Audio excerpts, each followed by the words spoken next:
Anyway, welcome to Amy Howard, Artist in Residence series. Hi Cheryl, my name is Audra Lynch N, and I am one of the artists in residence here. And today we are going to be talking about magazine-worthy bathrooms. So let a few people get on. Hi Deborah from Wisconsin. It's so fun to see people from all over the place. It really is something how far we've come, isn't it? And I really enjoy. Oh, first, so if anyone could just go to my page, Audra Lynch @C, which is just French for and company. Just like the page, share this video if you guys like it. Also, I do have a new website, a finesurface.com. Some of the buttons aren't working quite yet, but there is a place to subscribe to a newsletter, and I can keep you informed of all of the activities coming up. That would be great. So let's just get started, shall we? So again, it's magazine-worthy bathrooms, and I found this one. This is actually from a catalog, Front Gate catalog, which I'm sure a lot of you guys have seen that. They have some really pretty things, but this was my inspiration for today. Can you see that? Isn't that gorgeous? So the vanity is actually called Etienne, which is French for Stephen, and the finish is called French Patina, obviously. So it retails for $5,000. So if you guys want to make over your vanity, it's really simple, honestly. So there's a close-up of it too, which is really nice in the catalog. So you can kind of see some of the cracking and the pits. So that's a nice added feature to that. Then again, I'm using my sample card just because I like to do that. Keep track of my colors and my process. So if I want to do it again, because I've had designers say, oh my gosh, I love that, whatever you did, and let's do it again. And then I've had to try to go back and say, oh my gosh, what did I do? So it really helps to keep track of those things. So let's talk about the list of supplies. Always start your project with clean slate. You wanna make sure that your surface is super clean. A vanity is not quite as dirty as a kitchen, but there's still a lot of contaminants with hair oils, sprays, all that kind of stuff. So you really want to get it nice and clean. Doing a light sanding is never going to hurt. So, I still kind of do that, but then, so wipe with clean slate, get it really good. I would wait a little bit after cleaning. I think it even says on there an hour, maybe 15 minutes. I don't remember. I'm always one to, only 5 minutes. So I go a little extra. So make sure you clean it. Next thing you're gonna have is a base coat. And the base coat is going to be one-step paint. And I chose the color Windsor, which is a dark brown, which for in this case, it works really well for showing the dark and bringing the depth of the piece up. Hi, Janet. Let's see. And then we've got two colors here. So if you look at the sample, so patina means that it's got a green film, and it usually was because of oxidation on copper. So that's where the word patina comes from, basically, a green film. So this is kind of in a green-blue color, and I love this color. Oh my gosh. It's called Bergère Blue, and it's also a one-step paint. You could probably do, let's see, if you get Amy's color guide, which is honestly like a color Bible, I love their colors. I don't know if you could see them. So I chose Bergère Blue, but another couple other colors that could potentially work would be Robin Egg Blue, page blue. It's a little lighter, but you still kind of get that French patina look out of it. You don't want too blue, you don't want too green. So it's a really nice color. And then I chose Sunday Nap for the trim piece. And you will also need a little bit of cracked patina. You see that one? Now this is optional. I think I prefer it without the glaze, but you can actually glaze it if you would like to, add a little more depth. So I'm gonna show you both, but this is glazed over.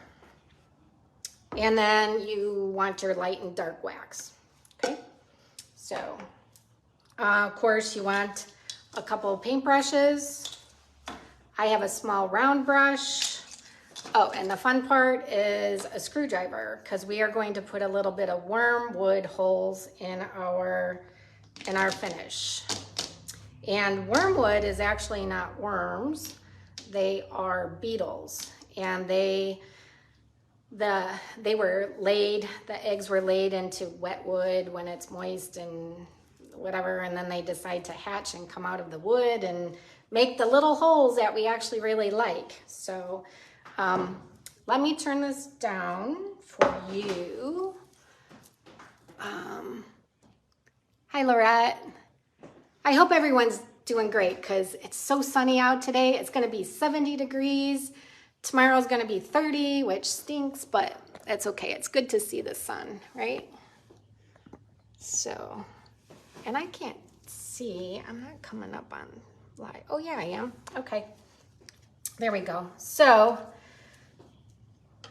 now I already did the base coat for you because that's kind of a simple step. I did it first on this piece of, all I did was buy a 1/4 inch piece of plywood, which is actually not very great to use. I don't know if you can see kind of all that texture in there of the grain.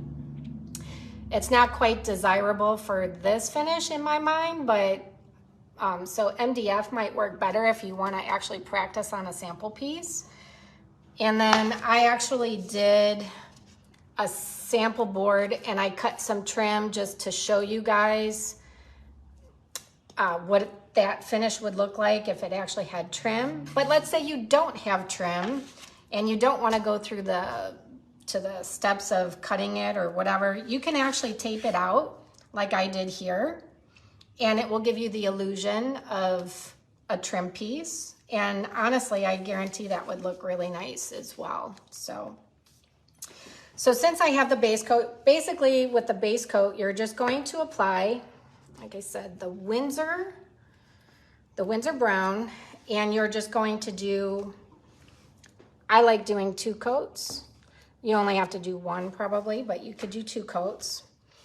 Oh, let's get back to this part. So I don't know if you can see this. I added a couple little marks in there, wormwood holes. So basically, when they're trying to come out and they're laid, they usually tend to be, I feel, maybe a little more in groupings. So you're just going to take your, even if you have a metal pick or something other with heavy duty metal pieces, you can just pound it in. So just kind of sporadically add some. You don't have to be precise, just kind of just pop it in there wherever you want. And it is better to do it before the base coat, then that way it can get nice and dark, the paint will get in there. Otherwise you'd have to go back and do that. So we've got the worms. If you wanted to distress it even more, you can, but this particular finish did not have that. So let's go on to this one. So cracked patina. We are only going to do,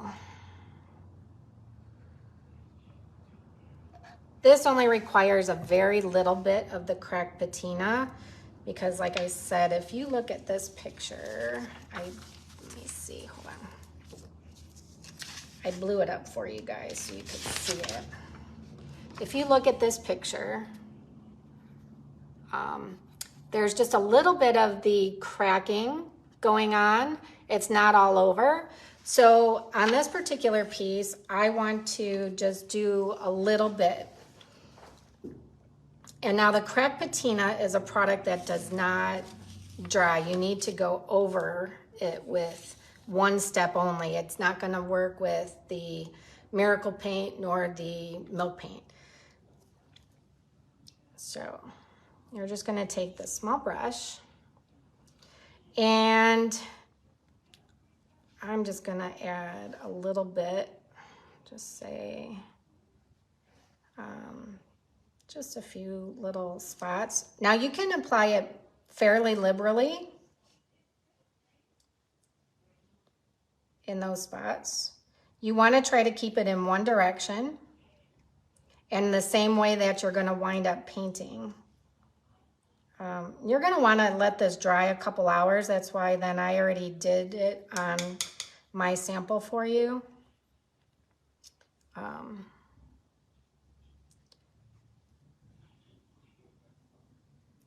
So you just apply that, like I said, just in a couple strategic places. I'm gonna pour that back in here. You're gonna wanna let this dry, like I said, at least an hour. I let it dry, well actually my sample dried for 2 days.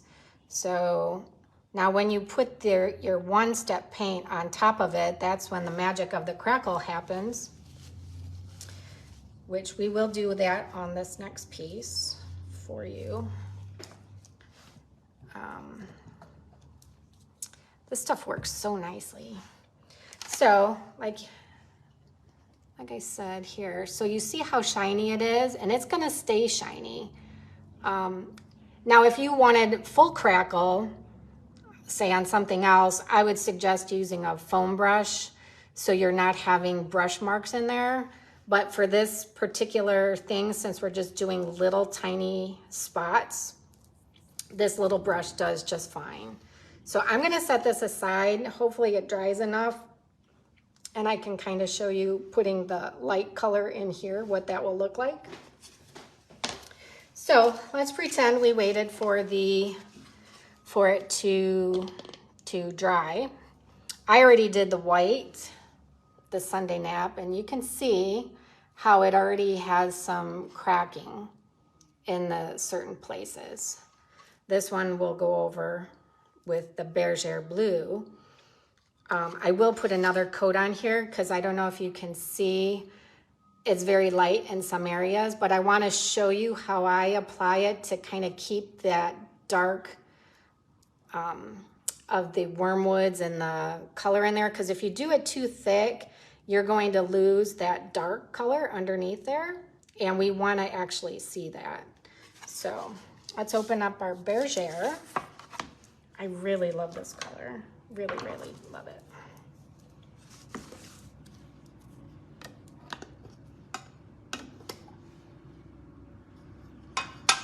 Isn't this scrumptious? Gosh. Now you want to use a nice brush on this too with the one-step paint. You want it nice and smooth.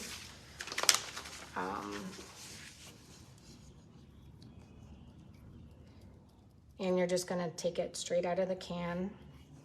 Now when I applied the cracked patina, I actually applied it going this way. So I want to maintain my paint going the same way. Same thing on this part. And if I were doing this on my own, I would actually tape everything off. On this part, you don't necessarily have to do it doing the trim. And I suggest doing all the trim first, one color, and then going back and doing the other color, because you kind of want to work in small batches. And you'll see why. Once I get to the cracked patina part, you don't want to play in that area, because as the cracking starts, if you come back over with the brush, you could literally take the top coat off and produce a blob, honestly. So let me just get in there. So just It's nice.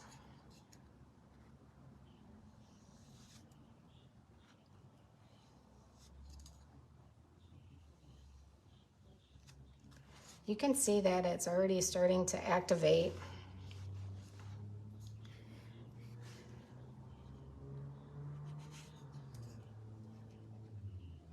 And I really would tape this off doing this part.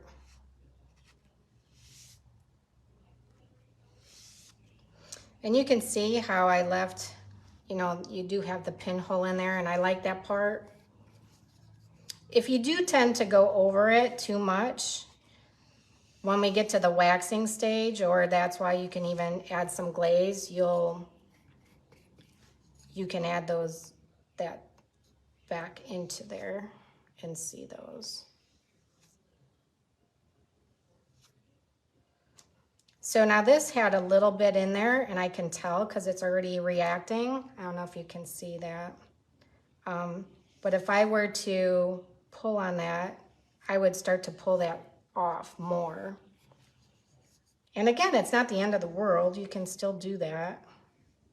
It just gives it a little more distressed. Ooh, but see, look how nice. Look at that, how it's cracking. Isn't that gorgeous? It's like, ooh. So, and again, when you're doing your vanity, take your time. You don't have to rush through it. And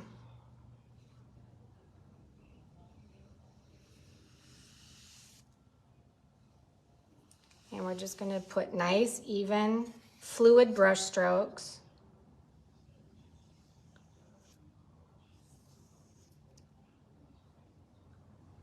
See, that's cracking already.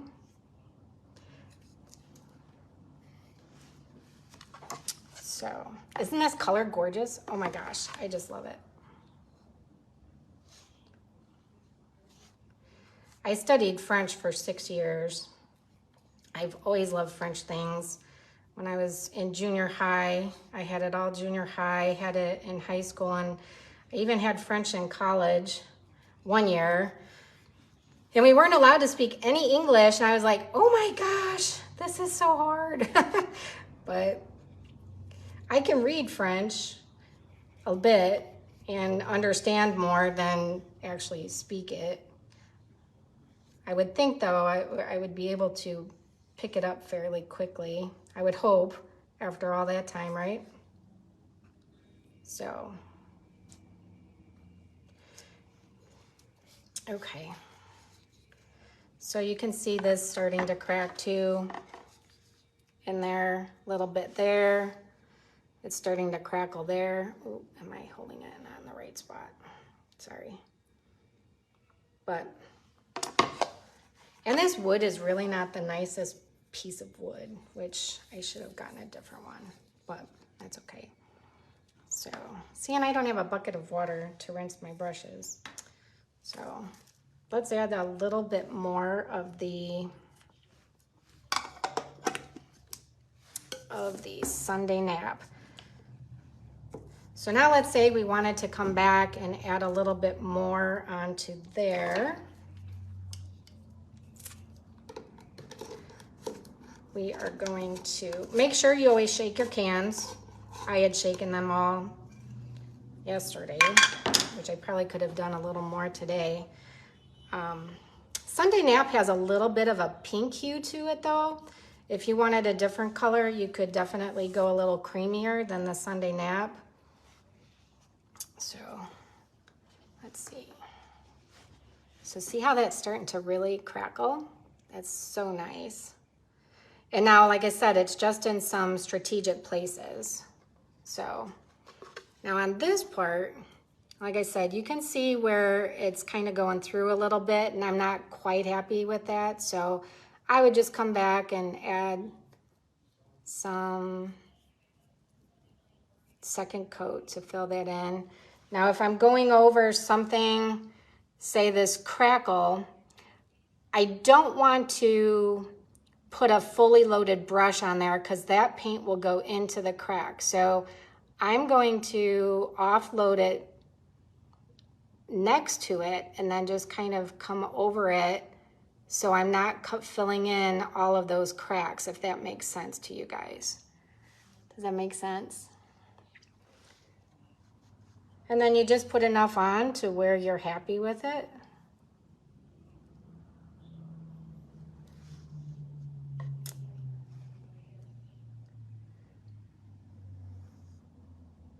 And again, over the lighter area, just nice and light, keeping some of that, the dark specks in there. You can always thin the one-step paint out a little bit with some water if it gets a little too thick for you. I don't mind it too thick. So again, on here, see this is a little light, but I want to keep that.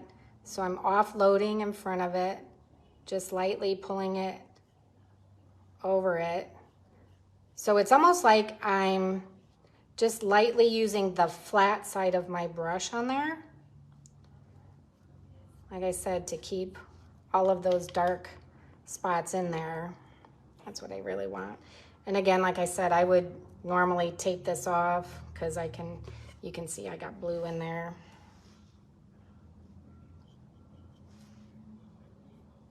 So now that we have that done, I mean, that's so really quite easy, right?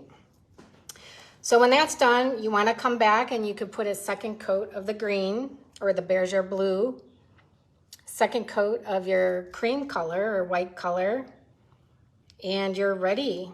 You honestly have a good finish. You can sand it down if you have a little bit of, where's my sandpaper? Well, this one's wet. So this one is done. So I did this. This spot, can you see? I pulled when it was too wet and it actually took it off. So that's the one thing. Let's see, where is my, I didn't do that on here for you guys. If I were to pull this, it would start pulling it. I might have done it too late. Well, now I'm losing the cracks on there, which I don't like. But if I would to have gone, just kept going over it, see how I pull that off and it gets all crunky? Can you see that? Yeah, I don't really want that.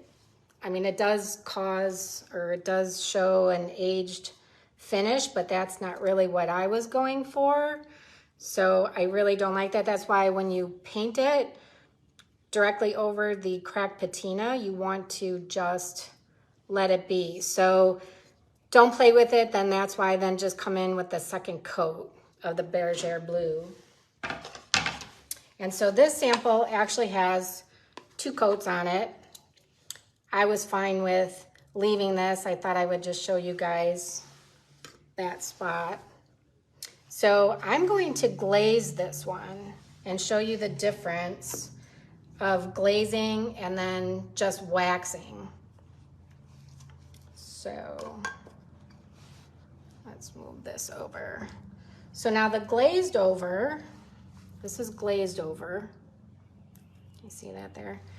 I mixed a little bit of my Windsor into glazed over. I used probably 6 parts glaze to 1 part paint because I wanted something that was just really, really light. And let's see, I have another brush. Now you could apply this with, I didn't have any more wiping cloths today either. I really have usually a good handy supply of them. Wiping cloths are nice. They're just soft cotton. I get them at Home Depot. I do have cheesecloth, which you can use cheesecloth as well.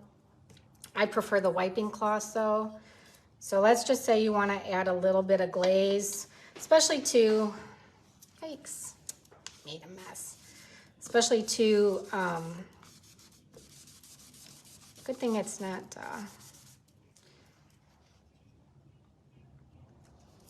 anyway, okay. So let's add a little bit to maybe the distress parts.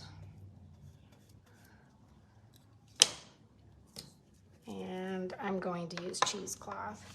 Now you just kind of push that in there and wipe it off. And that will darken those spots a little bit better if you want it to. I feel the glaze or the wax does equally a nice job. The Windsor tends to color it a little bit different. You basically want to put your glaze on and then wipe it off.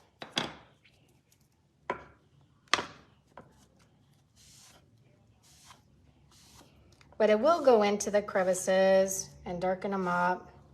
Can you see the difference, obviously, between the non-glazed and the glazed? It does give a sense of richness. But I feel that the sample that is in that magazine didn't have a lot of that. So that's why I wanted to just wax it instead. But I thought, let's just show both options here.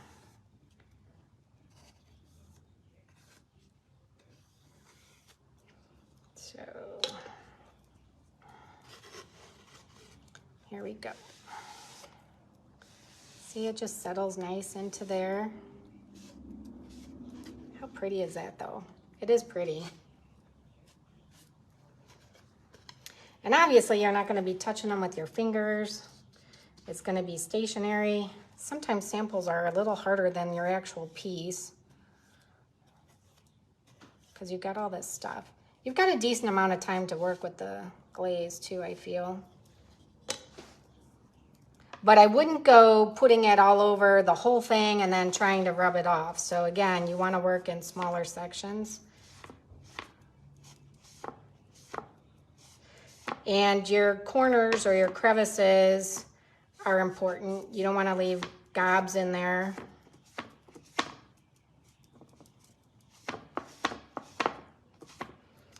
And unfortunately, like I said, this piece of wood is not the best.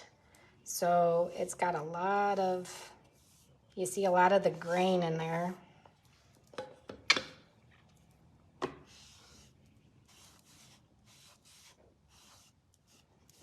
So,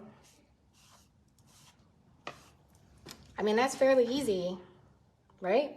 I know you guys could do this too. Did I mention Christy? Oh my gosh. She watched last week's or the last month's with the Carrara marble. And if you check on Amy's before and after, she did such an amazing job with her Carrara marble dining room table. And that just makes me so happy that people watch and they actually apply it and are able to produce something really pretty. So, I don't know if you can see this.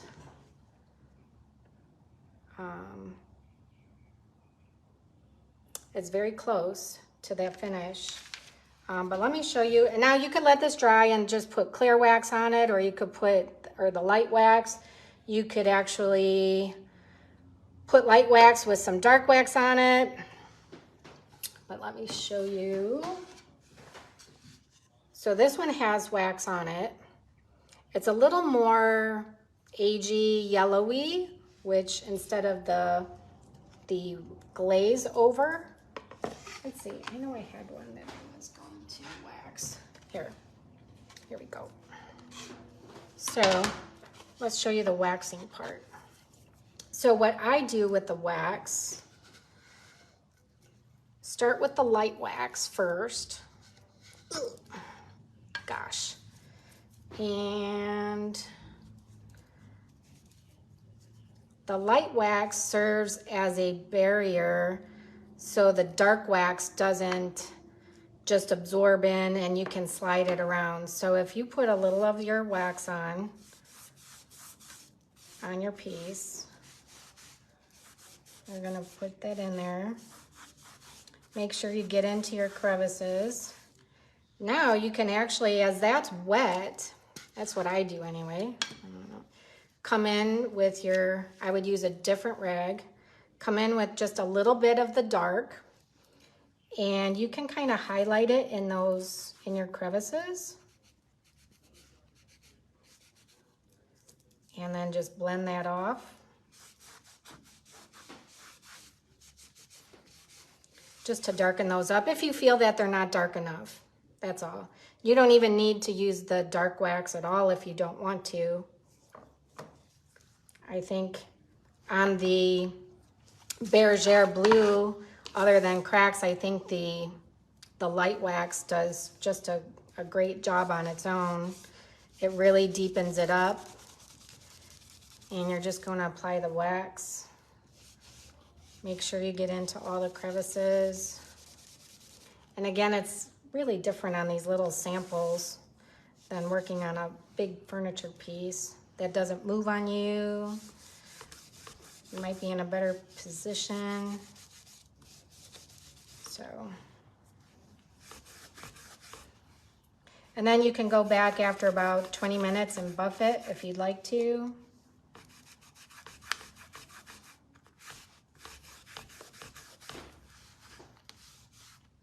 So again, if anyone does go to afinesurface.com and check out the website, let me know, because I have not built a website before, and I've been doing a lot of looking into all that stuff, and I know the drop-down menus don't work right now, so they will. Anyway, so there, if you can see, let's see can you see the blue? I touched it wet. See a little bit of the difference between the waxed and not waxed? Maybe not on this one. Let's see, I can on these though. This is not dry. I put more wax on here. See how much deeper this one is versus this? This is just a little more in depth. And now how pretty would this be? So if you did your vanity, and you actually did your Carrara marble that we did, look how nice that is. It's so much like the picture. So let me turn you up so I can talk to you again. Ooh. Okay, is that better? Let's see, any questions? Thanks, Leslie. Thanks, Karen. I know, and it's so easy, right? Really pretty easy, I think. I mean, it really was just a few steps, and look how nice that is, right? It's so nice. That Bergère blue, though, really is such a nice color. Let's see if, so again, here's the sample that we just taped. Hi, Mia. Let's see, let me do the Sunday nap.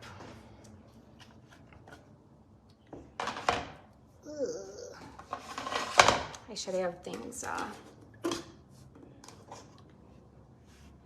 Last time I had comments on my iPad. Now I have them up here. So thanks, Charlotte.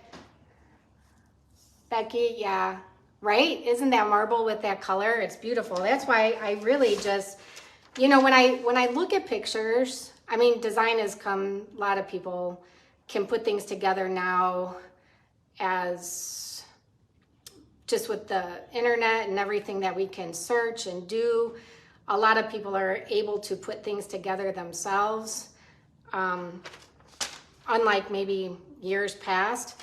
But I mean, just how classic this bathroom is with the black and white checkered floor with this French patina and the marble top. My next plan is we're going to be doing a side table with an ombre linen wrap, which will be really pretty. And then I broke it into two parts so it won't be as long.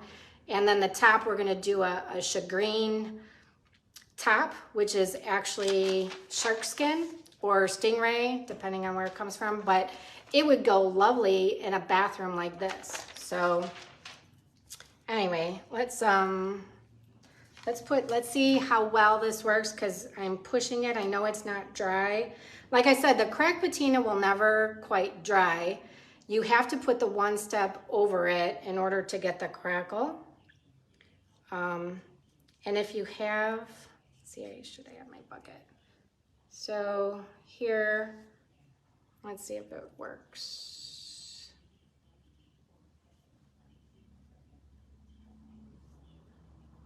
Now I'm just doing this haphazardly and I'm not even painting it down. So I just want you guys to see, and I hit that and it moved it. When you guys start working with it, you'll understand what I'm talking about. While it's wet, if you play with it too much, it does some funky stuff.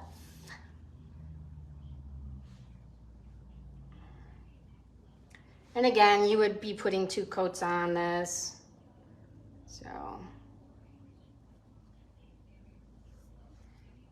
you can see all that grunk down there. So I just want to show you kind of what it looks like.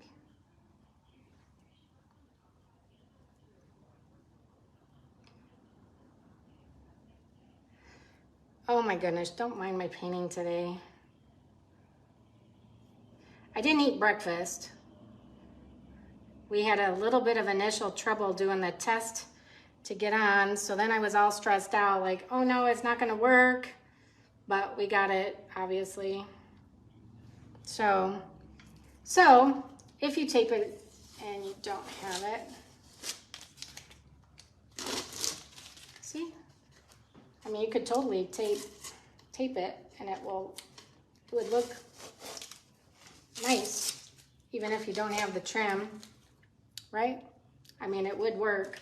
So, I mean, we do those faux lines and faux things all the time in our field. So anyway, that's pretty much it. Anybody have any questions? Let's see. I know, right?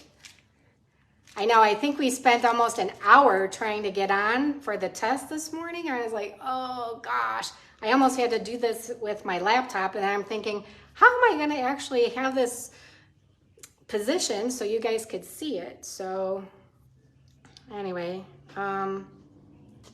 so any questions?